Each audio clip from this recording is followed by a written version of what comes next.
Hello and welcome back to my YouTube channel. If you are new for this YouTube channel, I am Lami from Lamishow and today I'm going to teach you Emerging Technology Chapter 2. Jirra jirtu kabajamtoonni maatiiwwan Lamishow warran beekne kan lammidha. Lamishow birraati bagana gandee bitan jecha ammallee walitti deebine jechuudha. Viidiyoon har'aa kun immoo yookiin immoo sagaleen har'aa kun immoo Emerging Technology Chapter 2 Part 2 dha jechuudha. Akkuma beekamu yeroo darbe keessatti Emerging Technology Part 1 Chapter 2 kana sini dhiyeesseen ture. Kanaafuu viidiyoo sana barbaadanii description viidiyoo kanarraan siniif ka'a. Kanaafuu description viidiyoo kanarra seentanii part 1 chapter 2 emerging technology argachuu ni dandeessu jechuudha. Viidiyoon har'aa kun immoo part 2 chapter 2 emerging technology jechuudha. Kanaafuu part 2 kana hanga dhumaatti akka na hordoftan yookiin immoo akka irraa baratan jechuun barbaada. So let's get started to our today's topic called emerging technology chapter 2 part 2 or the last part.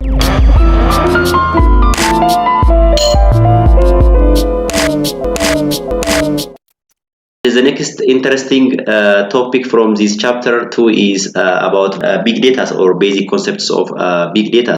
When you say big data, as the name indicates, data which is very big or data which is very huge in size is called big data. So a blanket term for non-traditional strategies and technologies needed to gather, organize, process, and gather insight from a large data sets. While the problem of working with data that exceeds the computing power or storage of single computer is not new, the pervasiveness or the spreading of data, the scale, and the value in these types of computing have greatly expanded in recent years. Which means day to day, the size of data or the scale of data is increasing. Kana jechuun akkuma beeknu barri kun bara information age ti. Kanaafuu bara information age kana data ni sa'aatii tokkotti yookiin daqiiqaa tokkotti yookiin immoo sekondiitti yookiin microsecondiitti data baay'eetu maal ta'a jechuudha generate ta'aa jira jechuudha. So as big data is a collection of data sets so large and complex.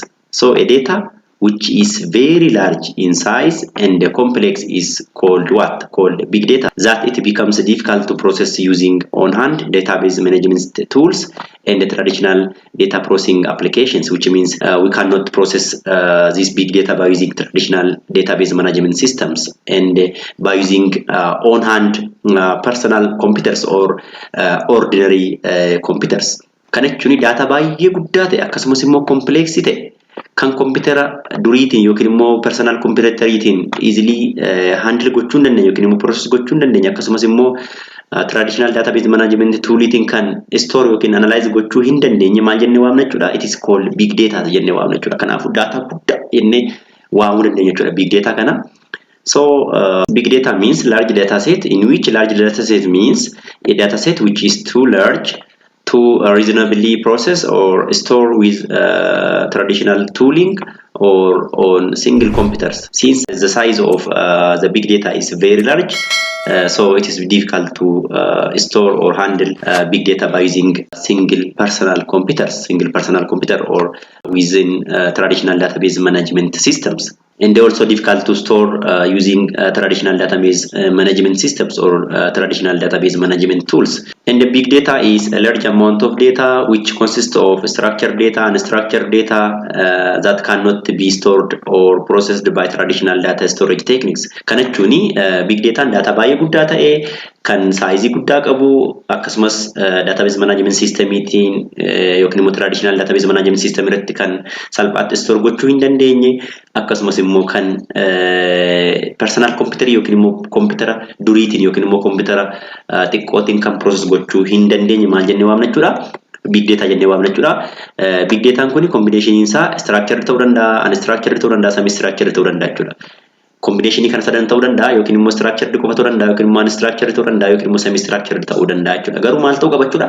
Dataan sun baay'ee guddachuu qaba jechuudha. Dataan baay'ee guddaan akkasii kun maal jennee waamna jechuudha? Big data jennee waamna jechuudha.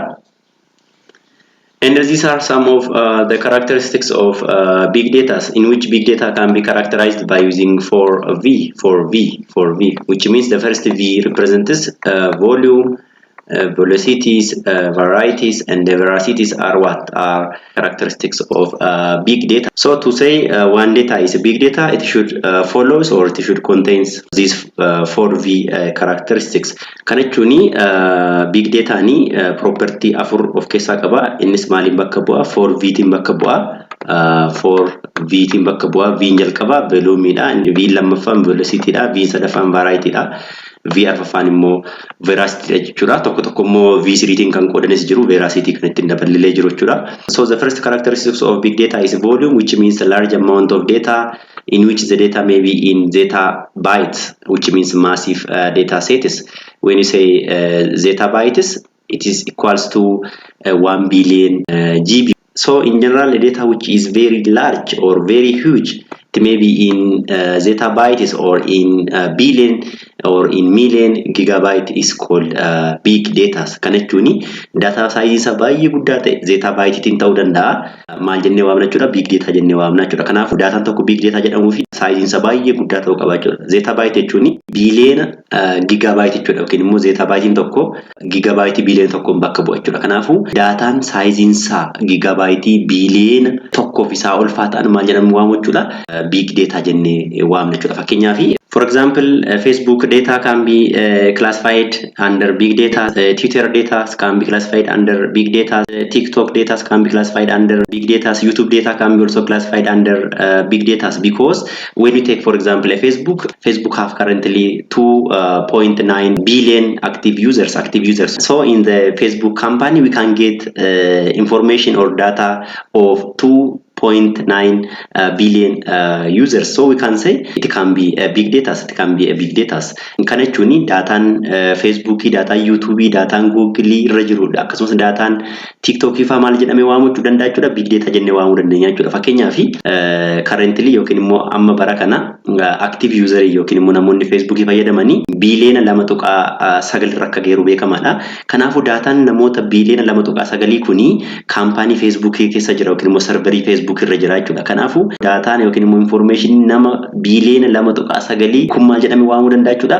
Big data jennee waamuu dandeenya jechuudha. Akkasumas immoo viidiyoon lakkoofsa hin qabne ta'e irra jira jechuudha. YouTube irra jira jechuudha. Kanaafuu viidiyoo YouTube irra jirullee maal jennee waamuu dandeenya jechuudha? Big data jennee waamuu ni dandeenya jechuudha. Akkasumas immoo viidiyoon TikTok irra jirullee big data jennee waamuu dandeenya. Akkasumas immoo gara biyya keenyatti dhufne Itiyoo Telekoomii kan jiru yookiin immoo dhaabbata teelee keessa kan jiru informationiin keenya, akkasumas immoo informationiin baankii jiru, fakkeenyaaf nigdi baankii yookiin immoo baankii daldala Itoophiyaa fudhatanii maal ta'uu danda'a jechuudha? Big data ta'uu danda'a jechuudha. Maal jennaan? Data size guddaatu achi keessa jira waan ta'eef big data jennee waamuu dandeenya jechuudha. So in general, a data which have large size is called big data. The next characteristics of big data is, or to say a data is big data, it should have high velocities, which means when you say velocity, it is data in live streaming, a data in live streaming or a data in motions, which means to say a data is big data, it should have what? High velocity. Kana jechuun dataan velocity yookiin immoo motionii qabaachuu qaba jechuudha, yookiin immoo data socho'uu qaba jechuudha big data jechuudha. Malee dataan normal ta'e yookiin immoo dataan callifamee taa'u big data ta'uu dhiisuu ni danda'a jechuudha. Kanaafuu data kan socho'uu qaba jechuudha. Fakkeenyaaf otoo amma nigdi baankii fudhatanii yookiin immoo baankii daldala Itoophiyaa fudhatanii secondii tokkotti customerii meeqatu birrii akka galchuu, birrii akka baasu, transaction meeqatu akka naannoo ilaalame ATM miitiin yookiin immoo buukiitiin jechuudha. Kanaafuu dataan akkas microsecond keessatti akkas naannoo kun maal jedhama jechuudha? Big data ta'a jechuudha. Fakkeenyaaf to tell you how many data is generated per minute or per second is over the internet, let us take YouTube data. As I told you before, YouTube data is one of the example of big data, and within 1 minute more than 500 hour video can be posted or uploaded to YouTube, and within 1 hour more than 3,000 hour video can be posted to YouTube, and within one day more than 720,000 hour video can be posted or uploaded to YouTube. And when you see Google within 1 minute more than 5 million questions or requests can be requested or asked on the Google. And when you see Facebook within 1 minute more than 1 million posts can be posted on Facebook. So over these platforms, there is what? There is high motions or high movements of data, or there is a high velocities of data. So if the data have high velocity, we also say that type of data is called what? Big data. Fakkeenyaaf amma otoo Facebook fudhattanii Facebookini active user biliyoona 2.9 ol qaba jedheera. Akkasumas immoo daqiiqaa tokko keessatti Facebook irratti namoonni miliyoona tokko ol postii akka post godhantu beekama jechuudha. Postii qofa jechuudha malee commentii, laayikii, sheerii maal san hafee jechuudha. Kanaafuu ilaalame motion akkamiin akka inni qabu yookiin immoo velocity yookiin immoo saffisa akkamiin akka daataan naannoo yookiin immoo akka inni generate ta'u jechuudha. Kanaafuu daataan akkasii kun maal jedhamee waamama jechuudha? Big data jedhamee waamama jechuudha. Fakkeenyaaf kan biraa isinii fudhadhame baankiin daldala Itoophiyaa otoo deemtanii warafaa isaan beektu yookiin immoo dabaree isaan beektu akkam akka baay'atu. Kanaafuu namni kun dabaree dhaabbata eeggatu yookiin immoo taa'ee eeggatu kuni birrii galchaa, birrii baasaa, maal godha. Kanaafuu transactioniin microsecond tokko keessatti hamma isheen naannoftu ilaalame akka guutummaa Itoophiyaatti jechuudha. Kanaafuu daataan sun velocity guddaa qaba jechuudha yookiin immoo motionii guddaatiin socho'a. Taanaan maal jennee waamuu dandeenya jechuudha? Big data jennee waamuu dandeenya jechuudha. Kanaafuu daataan YouTube irra jiru yookiin immoo viidiyoo YouTube irra jiru akkasumas Googlein akkasumas Facebookin akkasumas Twitterin akkasumas daataan baankii jiru daataan teelee jiru maal jennee waamuu dandeenya jechuudha? We can call as big data because they have high volume and they also have high velocity. And the third characteristics of big data is, or to say one data is big data, it should have different varieties, which means when you say the varieties, it comes in many different forms from diverse sources. Which means that if the data comes from different sources or from different origins, and if that data have different varieties or different forms, we can say it is big data. For example, let us say what types of information are posted, or what type of information we can see from the Facebook. There is what? Text, there is what? Image, there is also what? Videos. So image, video, text are different forms of data, and it comes from different diversities, or it comes from different sources, or it comes from, or it can be posted by different persons. Kana jechuun daataan Facebook sila maal jennee turre volume guddaa qaba akkasumas immoo velocity guddaa qaba. Kanaafuu big data dha jenneerra. Property ni sadaffaan immoo yookiin immoo characteristics ni sadaffaan immoo variety dha. Variety jechuun immoo data tokko big data jechuu fi formii adda addaa qabaachuu qaba yookiin immoo daataan suni originii adda addaa irratti yookiin immoo source adda addaa irratti kan dhufu ta'uu qaba jechaa jira. Kana jechuun fakkeenyaaf daataan Facebook yookiin immoo Facebook data gosa akkamii jira jechuudha. Textiin ni jira yookiin barreeffamni ni jira, viidiyoon ni jira, akkasumas immoo footoon yookiin immoo suurri adda addaa ni jira jechuudha. Kanaafuu suurri variety biraadha, viidiyoon variety biraadha, gosa biraadha. Kanaafuu suurri formii biraadha, textiin formii biraadha, akkasumas viidiyoon formii biraadha jechuudha. Kanaafuu formii adda addaa qaba. Akkasumas immoo source inni irraa dhufullee adda adda jechuudha. Fakkeenyaaf namni suura post godhu nama baay'eedha jechuudha. Kanaafuu originiin suura Facebook irratti postatamu namoota adda addaa irraa waan ta'eef originiin isaa bakka garagaraatti dhufa jechuudha. Textiin sunis illee akkasuma jechuudha, viidiyoon illee akkasuma jechuudha. Kanaafuu if the data have different varieties and they comes from different sources, we can say that data is called big data. And the last characteristics of big data is veracity, which means can we trust the data, or how the data is accurate, which means it's about reliabilities or trustworthiness of the data. Kana jechuun big data kun dataan guddaan kun akkam daataan sun amanamaa miti kan jedhudha jechuudha. Kun immoo daataan fakkeenyaaf waanuma guddaa ta'e daataan suni yeroo hundaa maal hin ta'u jechuudha. Daataa amanamu hin ta'u jechuudha. Big data maal jennaan? Daataan amanamne yookiin immoo daataan sobaallee keessa jiraachuu mala jechuudha. Kanaafuu waa'ee sanaa haasaa jechuudha. Veracity immoo jechuudha waa'ee trustworthiness yookiin immoo waa'ee amanamummaa yookiin immoo waa'ee accuracy data sana kan haasa'udha jechuudha. Kanaafuu gabaabumatti volume, velocity, variety and veracities are the four characteristics of what? Four characteristics of big data. And as you can see from the diagrams here, data which is very large in size is called big data. So which means data which have high volumes is big data, which means data at the rests in which the size of the data may be beyond terabytes, which means it may be in the form of petabyte or in the form of zettabytes. And the second one is velocity, which means a movement or a motion of data, which means here data in the motions is called velocity, data in the motions or streamings of the data. And the third one is variety, which means here, as you can see from the figures, we have different colors of what? The data, which means if the data have different forms and if it comes from different sources, we can say it is called a big data. So a variety means a data in different what? In different forms, in which the data may be structured data, semi-structured, unstructured, in the form of text, in the form of video, in the form of audio, and so on. And the last one is veracity, which means the trustworthiness of the data. So here we have two elements. This one is a blurred one. This one is also blurred one. which means not that much visible. So these blurred elements are data which are in doubt, or data which are not that much accurate. So the trustworthiness or the accuracy of data is categorized or identified by using characteristics called veracities. Veracities kana jechuun akkuma graphic kana argitanii dataan volume guddaa qabu yookiin immoo dataan size isaa guddaa ta'e big data jedhama. Akkasumas immoo dataan sa'aatii xiqqootti baay'ee move ta'u yookiin immoo stream ta'ullee big data jedhamee waama. Akkasumas immoo dataan form adda addaa qabu. Fakkeenyaaf atoma kana argitanii tuqaatiin bifa adda addaatu jira. Kanaafuu kana jechuun big dataan formii adda addaa yookiin immoo gosa adda addaa qabu agarsiisuuf kan taa'edha jechuudha kuni. Akkasumas immoo inni dhuma kun kan blur ta'e yookiin immoo kan dimismisaa'uun jira, kan seeraan argamuun jira tuqaa kana keessatti. Kanaafuu inni dimismisaa'u kuni data amanamaa hin taane yookiin immoo data trustworthy hin taane yookiin immoo data accurate hin taanedha jechuudha. Kanaafuu data accurate ta'us qabaachuu danda'a, data accurate hin taanes qabaachuu danda'a jechuudha big dataanii. Akkasumas immoo big dataanii variety adda addaa gosa adda addaa kan qabudha. Akkasumas motion guddaatiin kan socho'udha. Akkasumas immoo size isaa guddaa kan ta'edha jechuudha big dataanii. Kanaafuu gabaabumatti dataan volume guddaa qabu, motion guddaatiin socho'u, akkasumas variety adda addaa yookiin immoo gosa adda addaa qabu maal jennee waamna jechuudha, big data jennee waamna jechuudha. And the next point is about cluster computing and Hadoop ecosystems.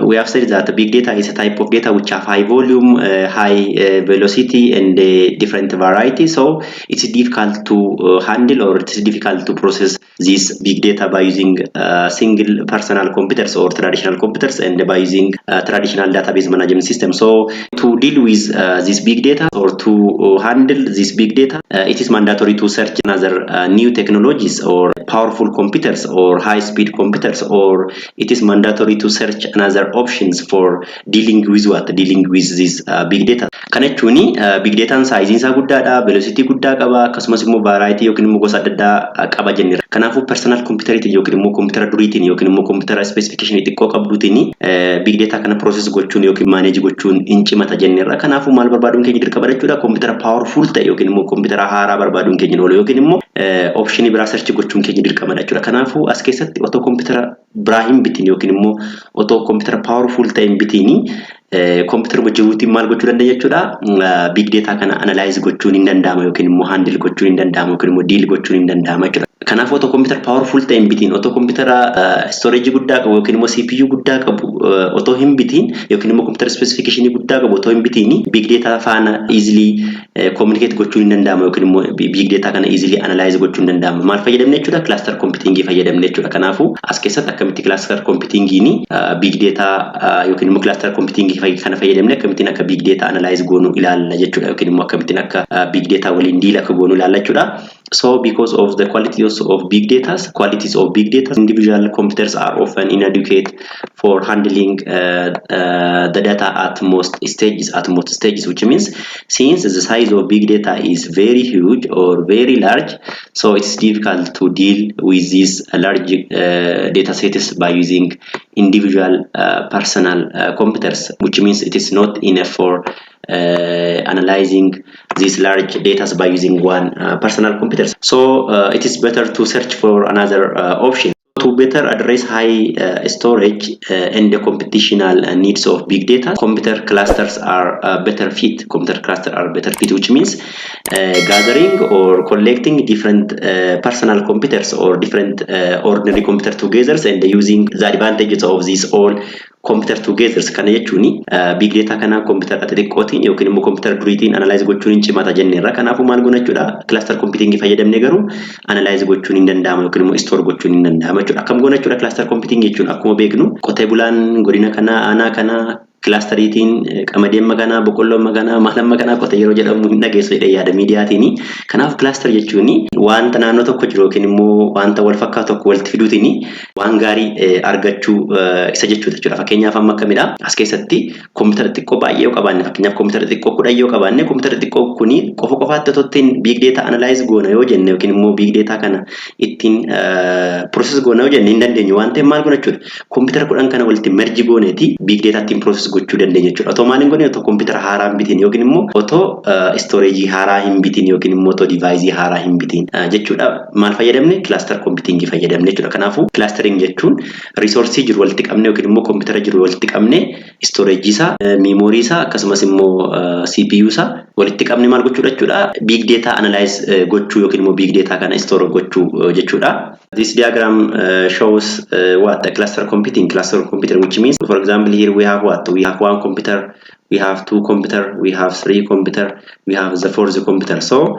if we are unable to process or handle big data by using a single computer, so we can merge these all four computers together and we can analyze or we can handle big data. Kana jechuun single computer yookiin computer kana yookiin computer kana yookiin computer kana yookiin computer kana ni big data analyze gochuu hin dandeenyu ta'e yookiin immoo store gochuu hin dandeenyu ta'e maal gochuu dandeenyu jechuudha. Computer arfan kana walitti merge gochuutiin big data kana analyze gochuun yookiin immoo store gochuun hin danda'ama jechuudha.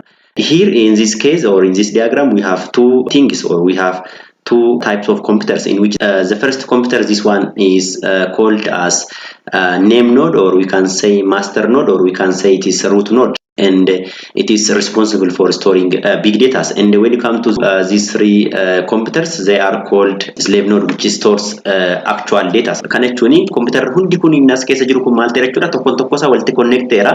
Kana jechuun walitti merge ta'eera jechuudha. Computer inni jalqabaa yookiin immoo root node ni yookiin immoo name node ni yookiin immoo master node ni hojiin isaa yookiin immoo responsibility isaa maal jechuudha metadata kuusuudha jechuudha yookiin immoo data about data kuusuudha. Warri hafan immoo yookiin immoo warri slave node immoo yookiin immoo data node immoo maal store godhuudha actual data yookiin immoo data keenya store gochuuf yookiin immoo big data sana store gochuuf nu gargaaru jechuudha. Kanaafuu otoo computer haaraan bitiin yookiin immoo computer specification gaarii qabu otoo bitiin merge walitti goone computer qabnu yookiin immoo traditional computer yookiin immoo ordinary computer kana walitti merge gochuutiin bifa cluster kana maal gochuu dandeenya jechuudha big data analyze gochuun yookiin immoo big data kana waliin deal gochuun hin danda'ama jechuudha.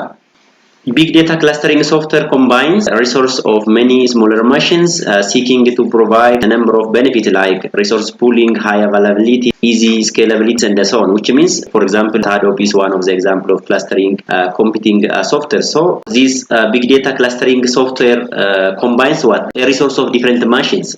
Which means if I have different 10 computers, so by merging these 10 computers, I can use a resource of each 10 computers as a one computer. Kana jechuun cluster computing yookiin immoo software cluster computing fayyadamne maal gochuu dandeenya jechuudha. Resource computer adda addaa kana walitti finne yookiin immoo tokko computer 10 qabna ta'e computer 10 kana walitti finne RAM isaa, internal storage isaa, processor isaa maal gochuu dandeenya jechuudha fayyadamne big data kana easily analyze gochuu hin dandeenya jechuudha. And when you say resource pooling is a process of combining available storage space to hold the data is a clear benefit, but CPU and the memory pooling are also extremely important. Kana jechuun fakkeenyaaf maa jennu computer kudha walitti merge goone fayyadamna yookiin immoo cluster goone fayyadamna jennu computer kudhan kuni storage isaanii terabyte tokko yoo ta'e kanaafu yoo computer kudhan kana walitti merge goone yookiin immoo cluster goonu storage meeqa arganne jechuudha terabyte kudhan arganne jechuudha. Kanaafu computer terabyte kudhan bituurra computer duraan qabnu yookiin immoo computer ordinary ta'an yookiin immoo personal computer kudhan kana walitti merge goone haala kanaan fayyadamuu hin dandeenya jechuudha. Kanaafu otoo computer haaraan bitiin yookiin immoo otoo computer storage guddaan qabu hin bitiin maal gochuu dandeenya jechuudha cluster computing fayyadamne big data waliin easily communicate gochuun hin danda'ama jechuudha. Inni lammaffaa storage qofa otoo hin taane benefit maal argachuu dandeenya jechuudha CPU kana jechuun processor fakkeenyaaf haa jennu computerri tokko computeraa processor isaanii 2 GHz yoo ta'e yoo 10 yoo baay'isnu meeqa ta'a jechuudha 20 GHz ta'e arganne jechuudha. Kana jechuun computer GHz 20 qabu arganne jechuudha. Maal gochuutiin computer 10 GHz isaa walitti ida'uutiin jechuudha bifa cluster computing'iitiin akkasumas immoo memory yookiin immoo RAM computer RAM guddaa qabu yookiin immoo computer specification guddaa qabu haga binnu computer ma qabnu yookiin immoo personal computer mi qabnu walitti finne RAM gaarii, storage gaarii, CPU gaarii arganne big data waliin deal gochuun hin danda'ama jechuudha. Kanaafuu resource pooling jechuun otoo device haaraan bitiin yookiin immoo otoo computer specification gaarii hin bitiin yookiin immoo speed guddaa qabu yookiin immoo storage guddaa qabu hin bitiin computeruma qabnu walitti fiduutiin yookiin immoo walitti merge gochuutiin yookiin immoo walitti cluster gochuutiin maal gochuun danda'ama jechuudha. Resource isaanii fayyadamuun hin danda'ama jechuudha. Resource yeroo jennu storage ta'uu danda'a, memory ta'uu danda'a, internal storage ta'uu danda'a, RAM ta'uu danda'a, akkasumas immoo CPU yookiin immoo processor ta'uu ni danda'a jechuudha. So resource pooling is one of the benefit of using cluster computing in big data. And the next benefit of using cluster computing is high availability, which means when you say high availability, clusters can provide varying levels of fault tolerance and availability guarantees to prevent hardware or software failures from affecting access to data and processing. Which means, let us say we are using one computer or we are using one device for storing big data. So if that device is failed, or if the hardware or the software of that device is failed, we can lose that big data or that data.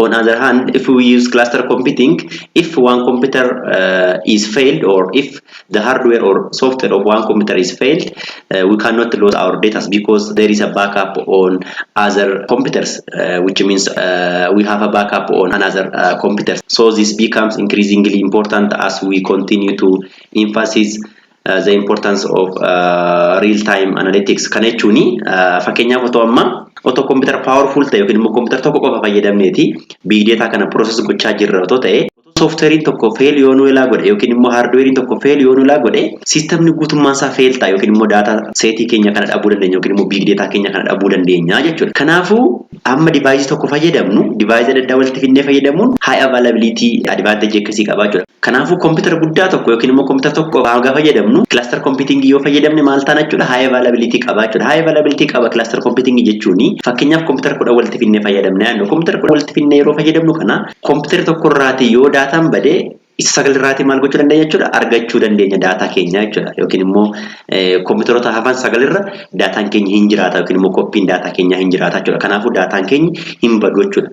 Sababa hardware fail godheef yookiin immoo sababa software fail godheef data keenya loss hin goonu yookiin immoo dataan keenya nurraa hin badu jechuudha. Kanaafuu this is one of the benefit of using cluster computing in big data. And another one is scalability, which means clusters make easy to scale horizontally by adding additional machine to a group. So a system can react to changes in resource requirements without expanding the physical resource on a machine. Easy scalability jechuun immoo fakkeenyaaf amma yoo sizein big data keenya dabalaa deeme, yoo sizein big data keenya dabalaa deeme, computer kudha yoo qaban duraan computer kudha tokkoffaa bira kaawwatiin yookiin immoo itti dabaluutiin store gochuu dandeenya yookiin immoo process gochuu dandeenya jechuudha. Waan biraan nu barbaachisu jechuudha, additional resource nu barbaachisu jechuudha. Faallaa sanaan garuu yoo sizein big data keenya dabalaa deeme, data sana store gochuuf yookiin immoo data big data sana store gochuuf dirqama maal gochuu qabna jechuudha, computer tokkitti sana storage isaa replace gochuu qabna jechuudha. Maal jennaan, infrastructure duraan jiru hamma qabachuu danda'u qaba. So yoo guute yoo sana replacing goone maal gochuu dandeenyu, data sana store gochuu dandeenyu yookiin immoo big data sana store gochuu dandeenyu jechuudha. Yoo garuu cluster computing fayyadamaa jirra ta'e, duraan computer kudhan fayyadamneeti yoo big data analyze gochaa jirra ta'e maal gochuu dandeenyu jechuudha, kudha tokkoffaa, kudha lammaffaa, kudha sadaffaa computer bira dabaluutiin easily storage gochuun yookiin immoo store gochuun yookiin immoo analyze gochuun hin danda'ama jechuudha. Kanaafuu horizontally yookiin immoo vertically yoo sizein data keenya dabale nuti illee computer bira dabaluutiin maal gochuu dandeenya jechuudha, store gochuu dandeenya yookiin immoo data big data kana easily store gochuu hin danda'ama jechuudha. So using cluster requires a solution for managing cluster membership, coordinating resource sharing and scheduling actual works on individual nodes. And the cluster membership resource allocation can be handled by using different softwares, in which the best softwares for this cluster computing is Hadoop. And in the next slide, we'll see how Hadoop can be used as a solution for big data. And when you come to Hadoop and its ecosystem, Hadoop is open source software, or it is open source framework which intends to make interaction with big data easier, or which applies a concept of what? Clustering, which means merging different ordinary computer together or clustering different computer together and easily dealing with big data. And it is a tool that is used for handling big data. So one of the best software we use for cluster computing is called Hadoop. Kanaafuu Hadoop ini software open source ta'eeti. Software kana download gochuutiin yookiin immoo framework kana download gochuutiin maal goona jechuudha, cluster computing yookiin immoo computer adda addaa kana cluster goone fayyadamuu akka dandeenyu kan nu dandeessudha jechuudha. Software gosa akkasiitu jechuudha. Kanaafuu example cluster computing jechuudha maal gochuuf nu gargaara, big data kana handle gochuuf nu gargaara jechuudha. Big data handle gochuuf nu gargaara. It is a framework that allows for distributed processing for large data sets across clusters of computers using simple programming models. And this Hadoop have 4 basic characteristics, in which the first one is economical, the second one is reliable, the third one is scalable, and the fourth one is flexible. Hadoop kuni characteristics afur qaba yookiin immoo amaloota afur qaba. Amalni jalqabaa economically dha, inni lammaffaa reliable, inni sadaffaa scalable, inni arfaffaa immoo flexible dha jechuudha. So when you say economical, it is highly economical as ordinary computers can be used for data processing. Kana jechuuni Hadoop keessatti yookiin immoo cluster computing keessatti Hadoopiitiin yookiin immoo software kana maal gochuudha kompiitaruma qabnu walitti merge goonee fayyadamna waan ta'eef yookiin immoo resource kompiitara harkarraa qabnu walitti merge goonee fayyadamna waan ta'eef baasii guddaaf hin saaxilamnu yookiin immoo kompiitara specification guddaa qabu yookiin immoo kompiitara powerful ta'e yookiin immoo kompiitara speed guddaa qabu bituutti hin dhiphannu yookiin immoo hin cinqabnu jechuudha. Maaliif ordinary computer cluster goone walti finneeti software kan irratti fe'uutiin yookiin immoo software Hadoop jedhamu kan irratti fe'uutiin cluster gochuutiin fayyadamuu dandeenya jechuudha. Kanaafuu economically dha jechuudha. One of the characteristics of Hadoop is economical. Kanaafuu qarshii save goonaa jechuudha. Kana jechuun baasii guddaa hin saaxilamnu jechuudha. Yoo maal fayyadamne yoo clusterii fayyadamne clusterii keessatti immoo yoo maal fayyadamne yoo Hadoop software fayyadamne cluster goone big data analyze kan goonu yoo ta'e yookiin immoo process kan goonu yoo ta'e baasii guddaa hin saaxilamnu jechuudha. Inni lammaffaan reliable jedha, which means reliable as it stores copies of data on different machines and resistance to hardware failures. Kana jechuun immoo reliable jechuun immoo amanamummaa jechuudha. Kana jechuun yoo Hadoop fayyadamne yookiin immoo cluster computing fayyadamne yoo big data analyze kan goonu ta'e data nurraa bada jennee dhiphannu yookiin immoo cinqamnu tokko illee hin jiru jechuudha. Maal jennaani yoo computer tokko fail godhe yookiin immoo hardware computer tokko yoo fail godhe copy'n isaa isa jira jechuudha. Computer biraarra waan jiruuf yookiin immoo clusterii sana keessa waan jiruuf yookiin immoo computer cinaa isaa jirurra waan jiruuf kanaafuu data nurraa bada jennee wanti nu dhiphisu tokko illee hin jiru jechuudha. Kanaafuu dataan keenya reliable ta'a yookiin immoo dataan keenya amanamaadha yookiin immoo dataan keenya nurraa bada jennee wanti nu dhiphisu hin jiru jechuudha. Yoo maal fayyadamne yoo Hadoop software fayyadamne yookiin immoo clustering fayyadamne jechuudha. And the third characteristics of Hadoop is scalable. When you say scalable, it is easily scalable both horizontally and vertically, which means if we need to extend the size of our data in Hadoop, we can easily extend the storage horizontally and vertically, which means we can easily add another ordinary computers or another machines to existing computers or to existing clusters. Few extra node helps in scaling up framework. Kana jechuuni computer duraan qabnu computer kudhan qabna yoo jenne clusterii sana keessatti computer kudhan kanarratti Hadoop yookiin immoo software Hadoop kana install gochuutiin yookiin fe'uutiin cluster goonee fayyadamuu dandeenya jenneerra.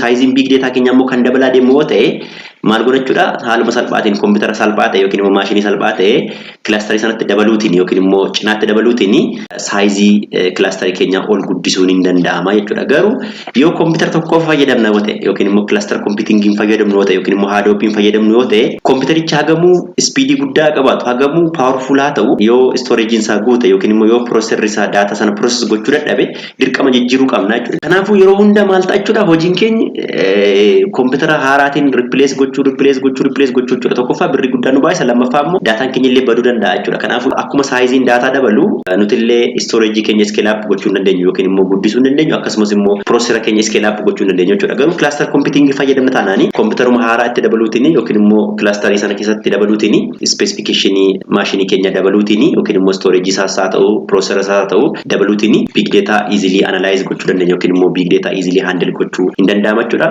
And the fourth characteristics of Hadoop is called flexible or flexibility, which means you can store as much structured, unstructured, or semi-structured, which means this Hadoop supports different data types, or we can store different types of data. It may be structured data, it may be unstructured data, or it may be semi-structured data. Kana jechuun immoo flexibility dha Hadoop kun. Kana jechuun data structured data illee store gochuu dandeenya, analyze gochuu dandeenya, data unstructured data illee akkasuma data semi-structured data illee store gochuu dandeenya, akkasumas immoo analyze gochuu hin dandeenya. Eenyuun jechuudha Hadoop kana jechuudha. Kanaafuu flexibility dha, scalability dha, reliability dha, economically dha jechuudha. Maaltu Hadoop software kun yookiin immoo Hadoop platform kun jechuudha.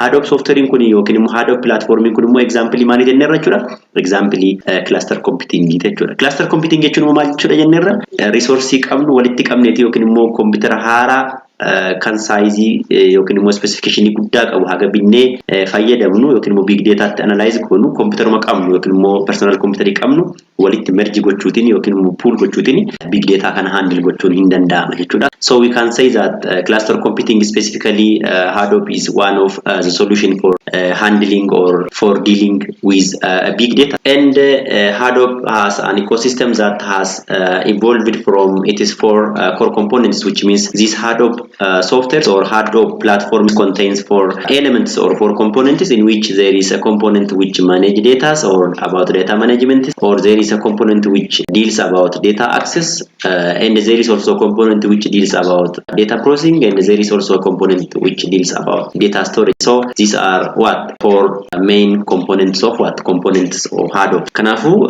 Hadoop software kun immoo yookiin immoo Hadoop platform kun immoo component gurguddaa afur of keessaa qaba jechuudha. Component inni jalqabaa component data manage godhu, component inni lammaffaa component data access godhu, component inni sadaffaa component data process godhu, component inni arfaffaa immoo component data storage godhu of keessaa qaba jechuudha. Kanaafuu Hadoop kun elementoota yookiin immoo component kanneen kana of keessaa qaba jechuudha. It is commonly growing to meet the need of big data, which means this Hadoop is growing to meet what? To meet the need of big data. Kana jechuun akkuma big dataan guddachaa deemu Hadoop kun illee maal ta'aa deema jechuudha. Yookiin immoo software kun illee developeroonni maal gochaa jiru jechuudha. Amala Hadoop kana akka big dataaf ta'utti hojjetamaa jira yookiin immoo grow ta'aa jira yookiin immoo develop ta'aa jira jechuudha. And let us see these four components of Hadoop separately one by one in next slides. So Hadoop comprises the following components and many other components. So these are some of the lists of Hadoop components, which are used for managing data, which are used for data access, which are used for data storage, which are used for data processing. For example, HDFS means Hadoop distributed file systems.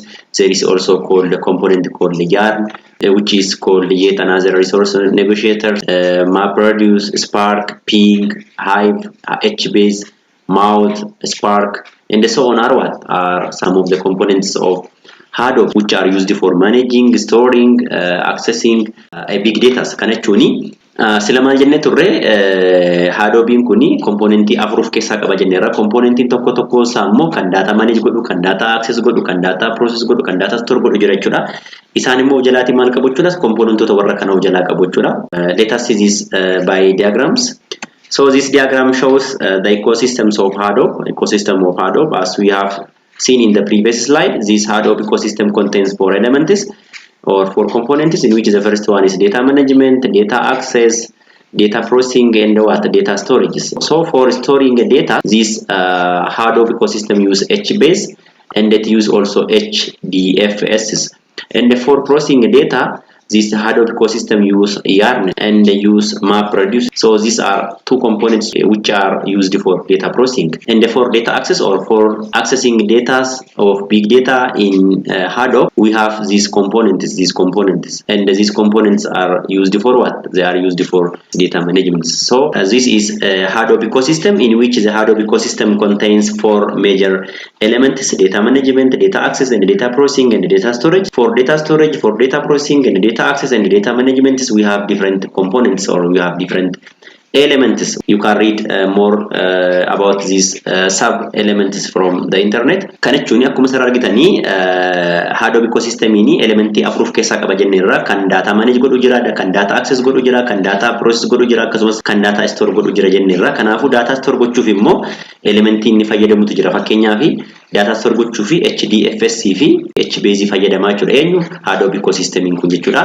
Akkasumas data process gochuuf elementi kun lamaan nu fayyadu yookiin Yarn fi MapReduce nu gargaaru jechuudha. Akkasumas data access illee warri kun ni jiru, data management illee warri kun ni jiru jechuudha. Kanaafuu warri kun component maaliiti jechuudha? Component Hadoop system yookiin immoo Hadoop akka inni fully functional ta'u warra godhanidha jechuudha. Kanaafuu waa'ee tokko tokkoon elementota kana yoo dubbisuu barbaadanii internet irraa dubbisuu dandeessu. Yoo barbaachisaa ta'e immoo illee viidiyoo biraatiin as ba'uu ni danda'a.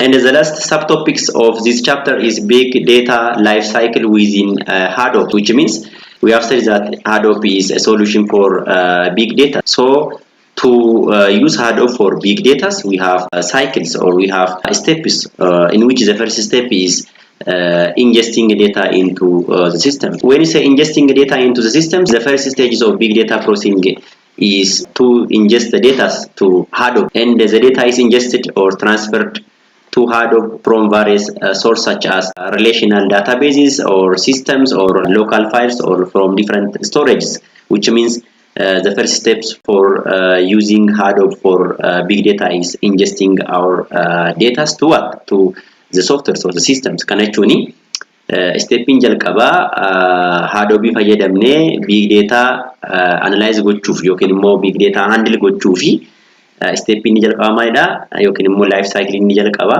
data keenya gara systema sanaatti fudhachuudha yookiin immoo data keenya gara Hadoopitti ol upload gochuu qabna yookiin immoo ingest gochuu qabna jechuudha. Kan nuti ingest goonu computer keenya irraa ta'uu danda'a yookiin immoo storage biraa irraa ta'uu ni danda'a yookiin immoo external storage biraa irraa ta'uu ni danda'a jechuudha. The part from Hadoop which is used for transferring data or relational database model to HDFS is called scopes. Kana jechuun elementiin Hadoop keessaati kan data keenya yookiin immoo relational database management system gara HDFS itti nu jijjiiru immoo maal jechuudha? Scope kan jedhamtu kana jechuudha. Flumin immoo transfer event data kan sirra table keetti ilaalle jechuudha. Scope flumin kun maaliif nu gargaara jechuudha? Data gara Hadoop ingest gochuuf yookiin immoo enter gochuuf warreen nu gargaaran keessaa isaan muraasadha jechuudha. And the next big data life cycle with Hadoop is processing, which means the next steps for using Hadoop for big data is processing data in storage, which means in this stage the data is stored or processed. Here we have said that the data is ingested into systems or into the Hadoop, and in this case, in the second case, the ingested data should be what? Should be stored or processed. Kana jechuun step jalqabaa keessatti yookiin immoo step isa jalqabaa kana keessatti maal jenneerra daataan keenyi gara Hadoop systemitti maal ta'uu qabanneerra ingest ta'uu qaba yookiin immoo enter ta'uu qaba yookiin immoo upload ta'uu qaba jenneerra. Erga data sana ingest goone immoo store gochuu qabna jechuudha. Daataan sun store ta'uu qaba jechuudha analyze gochuuf. Kanaafuu daataan sun step lammaffaarratti process ta'a jechuudha. Store gooneeti erga store goone immoo maal goona jechuudha? Process goona jechuudha. Maal gochuuf waan barbaanne keessaa extract gochuuf yookiin immoo knowledge isaa ta'u insight ta'e extract keessaa gochuuf yookiin immoo decision ta'e make gochuuf data sun jalqaba Hadoop irratti maal ta'uu qaba jechuudha? Store ta'uu qaba jechuudha. Sanaan booda erga store goone immoo analyze goona jechuudha. So the data is stored in distributed file system by using HDFS and the NoSQL and HBases. So these are some of the components which are used for data storage. HDFS infa kanneen akka HBase infa maaliif nu gargaara jechuudha? Data keenya store gochuuf nu gargaara jechuudha. Maal keessatti? Hadoop keessatti erga data sana ingest goone step lammaffaa store gochuudha inni irra kan store goonu immoo warreen kanaan yookiin immoo componentota warra kanaan jechuudha. And the third components of big data life cycles with Hadoop is computing or analyzing, which means in the first step we ingest, then in the second step we store, and in the third step we compute or analyze the data, or we process the data. So the third stage is to analyze the stored data, which means the data is analyzed by processing a framework such as Ping or Hive or Impala. Componentota warra kana sadaanan fayyadamne data ingest ta'e sana isa store ta'e sana maal goona jechuudha? Stage sadaffaa kanatti immoo compute goona yookiin immoo analyze goona jechuudha.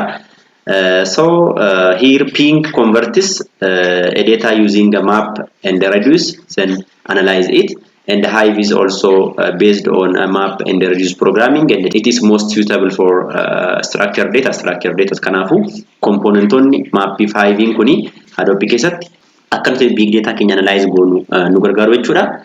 And the last steps for big data life cycle by using Hadoop is visualizing the results, which means to access which is performed by tools such as Hue and Cloudera. So in this stage, the analyzed data can be accessed by the user. In Afaan immoo yookiin immoo stage in Afaan immoo visualizing the result jedha. Kana jechuun step tokkoffaatti data ingest gooneerra, step lammaffaatti data sun store ta'a, step sadaffaatti data san analyze goona, step arffaatti immoo is analyze ta'e sana maal goona jechuudha? Display goona jechuudha. Eenyu display goona? User display goona jechuudha. Data sana display gochuuf yookiin immoo kan analyze ta'e display gochuuf immoo elementii Hadoop keessa kan nuti fayyadamnu warreen akka kana fayyadamna jechuudha. Warreen akka kana fayyadamna jechuudha. Kanaafuu gabaabumatti big data solution kan ta'u yookiin immoo big data waliin easily communicate gochuu kan nu gargaaru yookiin immoo akka nuti big data easily analyze goonu yookiin immoo akka nuti big data easily handle goonu kan nu godhu maal jechuudha. Cluster computing dha jechuudha. Cluster computing keessaati immoo softwarein kanaaf nu gargaaru software maal jedhamu yookiin immoo platform maal jedhamu jechuudha. Platform Hadoop jedhamudha jechuudha. Hadoop kun immoo step itti big data analyze godhu yookiin immoo handle godhu immoo step 4 qaba. Step inni jalqaba data keenya gara Hadoop itti ingest goona yookiin immoo ol fudhanna sanaan booda store goona erga store goone analyze goona erga analyze goone immoo result sana display goona yookiin immoo knowledge yookiin immoo insight sana keessa extract goona gara user itti yookiin immoo customer display goona jechuudha. And this is all about emerging technology chapter 2. If you have any question or suggestion or doubt, you are welcome. Egaan video narraaf qabadhee dhiyaadhe kana fakkaata. Akka video kana jaallattan, akka video kanarraa barattan abdii guddaan qaba jechuudha. Yoo videoon kun isinitti tole like gochuu maal egaa? Like gochuun waan guddaa isinitti ta'e barattoota keenya. Like godhaa malee. Akkasumas immoo yoo gaaffii qabaattan yookiin immoo yoo videoon kun isinitti tole comment gochuutiin waan isinitti fakkaate tokko comment gootanii akkasumas immoo gaaffii yoo qabaattanii video kana keessatti yookiin immoo video kana jalatti comment section irratti akka commentii na barreessan yookiin immoo yaada keessan na barreessan jechuun barbaada. Akkasumas immoo video kana hiriyoonni keessan akka irraa barataniif hiriyoota keessaniif share gootanii jechuun barbaada. Warreen Lamishow tuubii subscribing goone immoo yookiin immoo YouTube channel kiyya subscribing goone immoo ammuma seentanii subscribe isheetutti buutanii yookiin immoo subscribe kan jettu batanii hin jirti batanii sanatti pim gochuutiin akka subscribe gootan jechuun barbaada. Erga subscribe gootan immoo achumaati mallattoon bilbilaa jirti. Mallattoo bilbilaa sanatti bu'uutiin all kan jettu jirti. All sana filachuu qabdu jechuudha. Maal jennaani viidiyoon babbareedaa akka kanaa kun gaafa gadhiifamu jalqaba akkasin bira ga'u godha waan ta'eef jalqaba subscribe gootu sanaan booda immoo mallattoo bilbilaatti buutu. Erga mallattoo bilbilaatti buutan immoo all kan jettu filattu jechuudha. Viidiyoon har'aa yookiin immoo suur sagaleen har'aa kana fakkaata ture waan dhaggeeffattaniif guddaa galatoomaa jechuun barbaada. Hanga video biraatiin wal arginutti yookiin immoo hanga chapter 3tiin wal arginutti nagaatti jechuun barbaada. Yeroo gaarii qabaadhaa.